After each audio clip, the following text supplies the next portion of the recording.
নমস্কার বন্ধুরা, আমি সমিদুল। ডাকছে সবুজ ডাকছে ওই চ্যানেলে আপনাদের সবাইকে স্বাগত। আজ আরও একটা নতুন এপিসোড নিয়ে আমরা চলে এসেছি।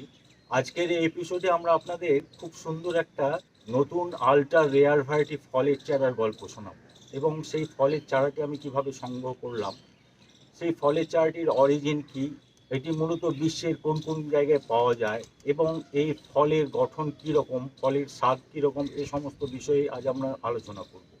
এই ফলের চারাটি হচ্ছে জাবুটিকাবা ফলের চারা। বিভিন্ন অঞ্চলে বিভিন্ন রকম নাম রয়েছে। কোথাও এটাকে বলা হয় জাবুটিকাবা, কোথাও জাবুটিকুবা, কোথাও বা ব্ল্যাক গ্রেপ। এইরকম নানা রকম নামে এই ফলটি পরিচিত। এই ফলের গাছটি হয় চিরহরিৎ শ্রেণীর বৃক্ষ জাতীয় গাছ, বেশ বড় আকারের হয়, প্রায় 45 ফুট পর্যন্ত এটি লম্বা হতে পারে। এবং এই গাছে যে ফুল হয় সেই ফুলের রং সাদা। ফুল থেকে যে ফল হয়, ফলটি প্রথমে সবুজ রং থাকে কাঁচা অবস্থায়, এবং ক্রমশ এটি পাকলে এর রং পাল্টাতে থাকে এবং পার্পল আকার ধারণ করে। পরে এই পার্পল আকারটি একদম, ফলটি যখন পেকে যায় তখন প্রায় ব্ল্যাকিশ পার্পল কালারের হয়ে যায়। তাই এটাকে ব্ল্যাক গ্রেপও বলা হয়, কেননা এই ফলের স্বাদটা অনেকটা লিচু এবং আঙ্গুরের স্বাদের মতো। অর্থাৎ লিচু এবং আঙ্গুরের যে মিশ্র একটা স্বাদ, সেই স্বাদ পাওয়া যায় এই ফলের ফ্লেশে। এবং এই ফলের যে ত্বকটি অত্যন্ত পাতলা, অর্থাৎ পার্পল রঙের যে ত্বকটি, স্কিনটি, সেটি অত্যন্ত পাতলা, এবং এই স্কিনে আমের গন্ধ পাওয়া যায়। ফলে খুব ইন্টারেস্টিং একটা ফল। অনেকটা দেখতে কিন্তু আমাদের দেশের আঁকড় জাতীয় ফলের মতো, তবে আমাদের আঁকড় জাতীয় ফলের যে একটা বিচ্ছিরি আঁশটে গন্ধ থাকে, যার জন্য একে আমরা আঁশফলও বলি, এবং সেই আঁশটে গন্ধের জন্য আমাদের কাছে এই ফলটি অতখানি প্রিয় নয়। কিন্তু ওই রকমই দেখতে হলেও, যেহেতু এই ফলটি স্বাদ লিচু এবং আঙ্গুরের মতো, সেহেতু এই ফলটি অত্যন্ত প্রিয় একটি ফল। এবং এই ফলের অরিজিন কান্ট্রি হচ্ছে ব্রাজিলের Sao Paulo, West Indies, Rio de Janeiro, Minas Gerais. এই সমস্ত অঞ্চলে এই ফলটি মূলত প্রাকৃতিকভাবে প্রচুর পরিমাণে দেখা যায়, এবং এই ফল ওই সমস্ত অঞ্চলের মানুষেরা ভীষণভাবে কনজিউম করে। যেহেতু ফলটি খেতেও মিষ্টি, এবং এর মিষ্টত্ব ব্রিক্স মিটারে পরিমাপ করে দেখা গেছে প্রায় 20-র ওপর পর্যন্ত উঠে যায়। সুতরাং এটি বেশ মিষ্টি একটি ফল, এবং এই ফলটির অনেক গুণাগুণ রয়েছে আমাদের শারীরিকভাবে। এর যে ইনগ্রেডিয়েন্টসগুলো রয়েছে, সেই ইনগ্রেডিয়েন্টসগুলো আমাদের শারীরবৃত্তীয় কাজে নানা রকমভাবে আমাদের উপকার করে। সেই উপকারগুলি কীরকম আমরা এবার একটু জেনে নিই। এই ফলটি হাইলি অ্যান্টিঅক্সিডেন্ট এবং অ্যান্টি ইনফ্লেমেটরি, একই সঙ্গে অ্যান্টি এজিংও এই ফল। এছাড়া এটি আমাদের ত্বকের স্বাস্থ্য ইমপ্রুভ করে, ফুসফুসের শক্তি ও ক্ষমতা বাড়ায়, হজম শক্তি বৃদ্ধি করে, ক্যান্সার প্রতিরোধ করে, এবং সামগ্রিকভাবে আমাদের স্বাস্থ্যের সুরক্ষা করে।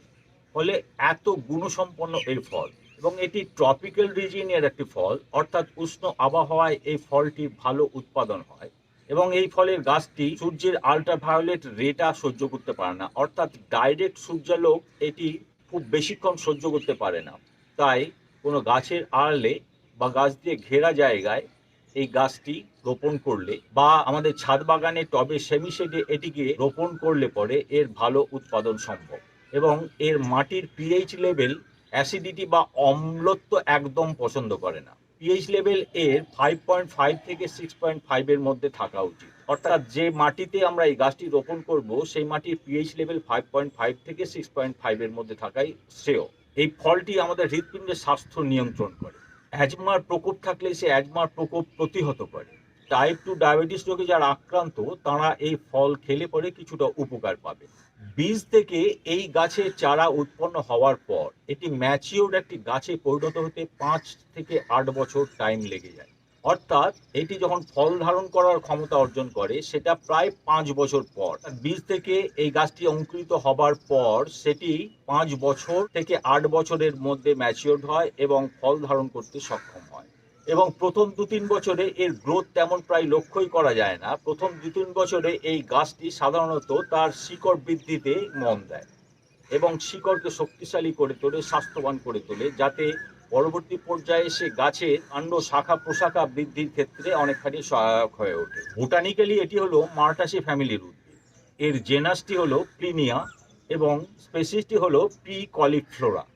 ট্রপিক্যাল রিজিয়ন, বিশেষ করে রিও ডি জেনিরো, সান পাউলো, ব্রাজিলের এই সমস্ত জায়গায় এবং ওয়েস্ট ইন্ডিজে এই গাছের মূল অরিজিন থাকলে পেলেও পরবর্তী পর্যায়ে বিজ্ঞান ও অগ্রগতির সাথে সাথে আমরা এই গাছের চারা সারা বিশ্বব্যাপী ছড়িয়ে দিয়েছি এবং সারা বিশ্বেই এখন এই গাছ লক্ষ্য করা যায়। আমাদের দেশেও কেরল প্রদেশে খুব বেশি পরিমাণে এই গাছের চাষ হয় এবং এই ফল উৎপাদন করা হয়।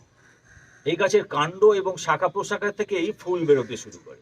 সারা গায়ে ঘুঙুর গাথার মতো, ঠিক আঙ্গুর যেমন আঙ্গুর লতায় চাপ চাপ ভাবে আমরা লক্ষ্য করি, ঠিক সেই রকম ভাবে কাণ্ড এবং শাখা প্রশাখায় এই গাছের এই ফুল থেকে ফল উৎপন্ন হয় এবং এই ফলগুলি ঘুঙুর গাথার মতো লেগে থাকে সারা গা জুড়ে, অর্থাৎ বৃক্ষটির মূল কাণ্ড এবং সমস্ত শাখা প্রশাখা জুড়ে এই শাখা প্রশাখার গা থেকে প্রচুর পরিমাণে এই ফল ঘুঙুর গাথার মতো উৎপাদিত হয় এবং লেগে থাকে।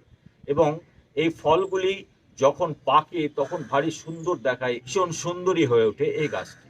এই গাছটি কিন্তু কুয়াশা একদম পছন্দ করে না, অর্থাৎ কুয়াশা হলে এই গাছের অনেক ক্ষতি হয়ে যায় এবং এর শারীরবৃত্তীয় প্রক্রিয়ায় অনেকখানি বাধার সৃষ্টি করে। বিজ্ঞান ও অগ্রগতির সঙ্গে সঙ্গে আমরা এই গাছটির কাটিং থেকে চারা উৎপন্ন করতে সক্ষম হয়েছি এবং গ্রাফটিং করেও এই চারা উৎপন্ন করা যাচ্ছে। তবে অত্যন্ত মূল্যবান এই গাছ, সেই কারণে খুব সহজে এর গ্রাফটেড চারা পাওয়া মুশকিল।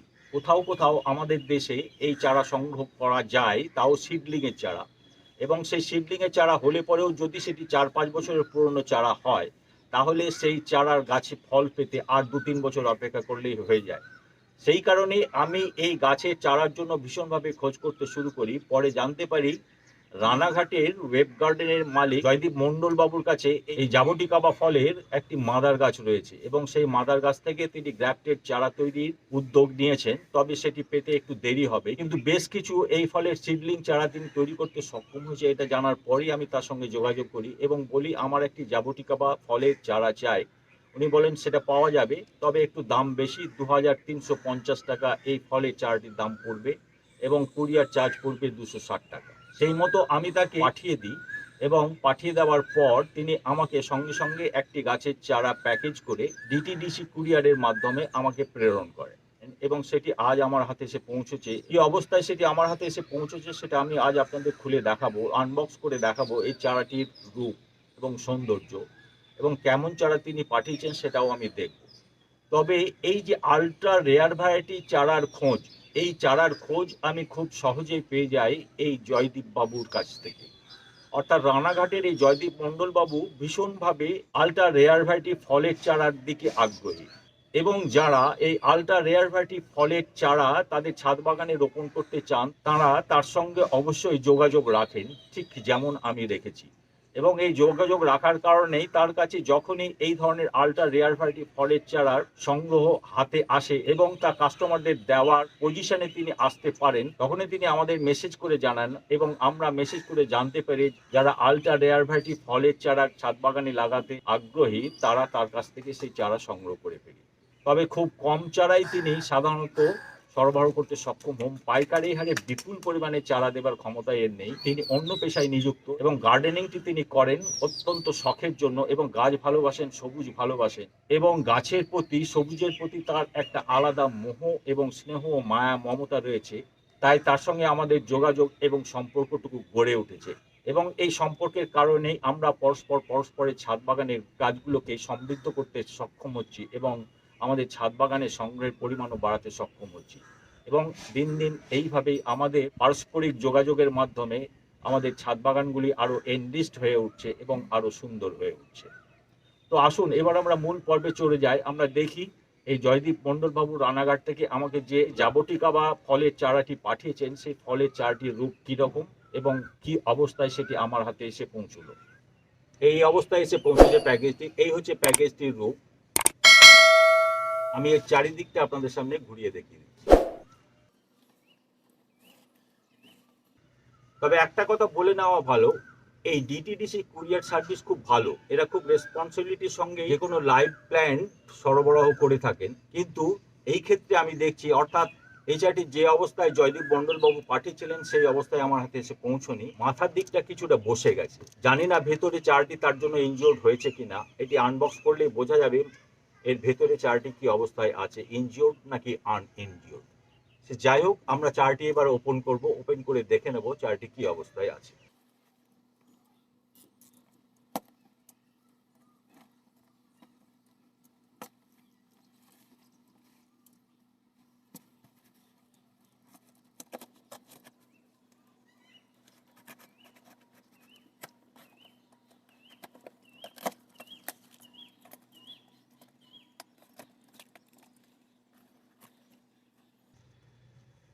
চারাটির মাথার দিকটা এই অবস্থায় রয়েছে।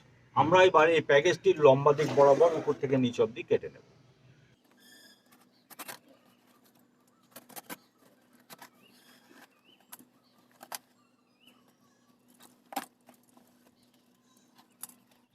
এর নিচের দিকটি অর্থাৎ রুট বলের দিকটি একটি রিবন দিয়ে বেঁধে দেওয়া আছে, যাতে প্যাকেজের ভিতরে এই চারাটি কোনোভাবে নড়াচড়া করতে না পারে। কেননা নড়াচড়া করলে পরে এই চারাটির এই রুট বলটি ভেঙে গিয়ে চারাটি ইনজিওর্ড হওয়ার সম্ভাবনা ছিল, কিন্তু এইভাবে বেঁধে দেওয়ার ফলে এটি ভিতরে সুরক্ষিত অবস্থায় থেকে গেছে এবং অক্ষত অবস্থায় আমার হাতে এসে পৌঁছতে পেরেছে।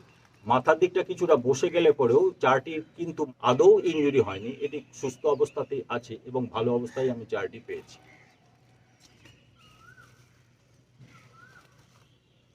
এই হলো চারা। চারাটি আমি এই অবস্থায় পেলাম, খুব সুন্দর এবং ঝাঁকালো একটি ফলের চারা, এবং চারাটি জার্নিশক খুব একটা হয়নি, যেহেতু একদিনই এটি বাক্সবন্দি অবস্থায় ছিল এবং একদিনের মধ্যেই চারাটি অতি দ্রুততার সঙ্গে আমার হাতে এসে পৌঁছে গেছে এবং এটিকে আমি আনবক্স করে ফেলতে সক্ষম হয়েছি, সেহেতু এই চারাটি জার্নিশক খুব একটা সহ্য করতে হয়নি।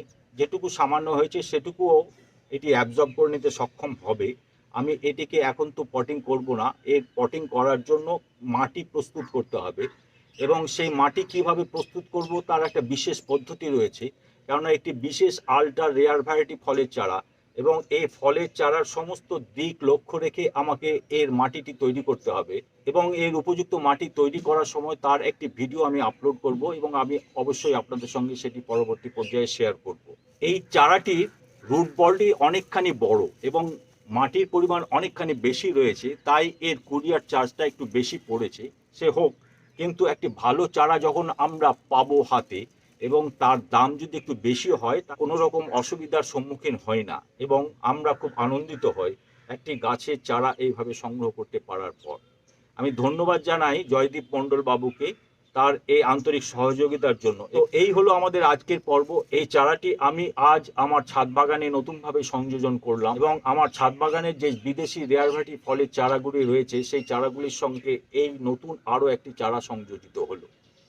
পরবর্তী পর্যায়ে আমি অবশ্য আমার যেহেতু ছাদ বাগানটি একটু রিনোভেশনের পর্যায়ে রয়েছে এবং এই রিনোভেশনের পর্যায়ে শেষ হয়ে গেলে পরে আমি আমার ছাদ বাগানের সামগ্রিক একটা রূপ আমি আপনাদের সামনে তুলে ধরবো এবং আমার যে সমস্ত রেয়ার ভ্যারাইটি ফলের চারাগুলি রয়েছে সেই সমস্ত রেয়ার ভ্যারাইটি ফলের চারাগুলি রোপণ করার পরবর্তী পর্যায়ে আমার পরিচর্যা এবং লালন পালনের ফলে এই অবস্থায় তারা পৌঁছেছে, তাদের রূপ এখন কেমন এবং তাদের মধ্যে কারা ফল দিতে সক্ষম হয়ে উঠেছে এবং ফুলও দিতে পেরেছে এবং কোন কোন গাছগুলি ফুল দিতে পারলে পরেও সেই সমস্ত ফুলগুলি থেকে আমি ফল আহরণের কোনো বাসনাই করিনি, কারণ এগুলি সমস্তই প্রথম বছরের ফুল এবং এই প্রথম বছরের ফুলের দিকে আমি নজর না দিয়ে গাছটির ভেজিটেটিভ গ্রোথের দিকেই আমি নজর বেশি দিয়েছি এবং সেইভাবে তার পরিচর্যা ও লালন পালন করেছি। তো সেই রূপগুলি আমি অবশ্যই পরবর্তী পর্যায়ে আপনাদের সঙ্গে শেয়ার করব।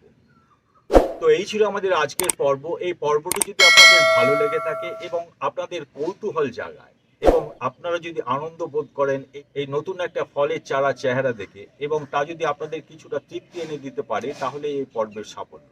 আমাদের এই চ্যানেলে যারা নতুন তারা অবশ্যই আমাদের এই চ্যানেলটি সাবস্ক্রাইব করে দেবেন এবং তারা আমাদের এই ডাকছে সবুজ ডাকছে ওই চ্যানেলের পেজে গিয়ে আরও অন্যান্য যে প্রায় 50+ ভিডিও রয়েছে সেই সমস্ত ভিডিওগুলি দেখতে পারেন এবং সেগুলি ভালো লাগলে লাইক শেয়ার এবং কমেন্ট করবেন। এবং অবশ্যই আমি বিশ্বাস রাখি আপনাদের এই ভিডিওগুলি ভালো লেগে থাকলে পরে যারা নতুন তারা আমার চ্যানেলটি সাবস্ক্রাইব করে দেবেন এবং ডান দিকের বেল আইকনটি বাজিয়ে অল নোটিফিকেশনে ক্লিক করে দেবেন। তাহলে পরবর্তী পর্যায়ে আরও সুন্দর সুন্দর এইরকম নানান তথ্যমূলক বিভিন্ন মিষ্টি এপিসোডগুলি যেগুলি আনবো সেগুলি অতি দ্রুত সরাসরি আপনাদের কাছে পৌঁছে যাবে। আজ তবে আসি, আপনাদের সকলের শুভ হোক, মঙ্গল হোক, আপনারা সবাই ভালো থাকুন। নমস্কার।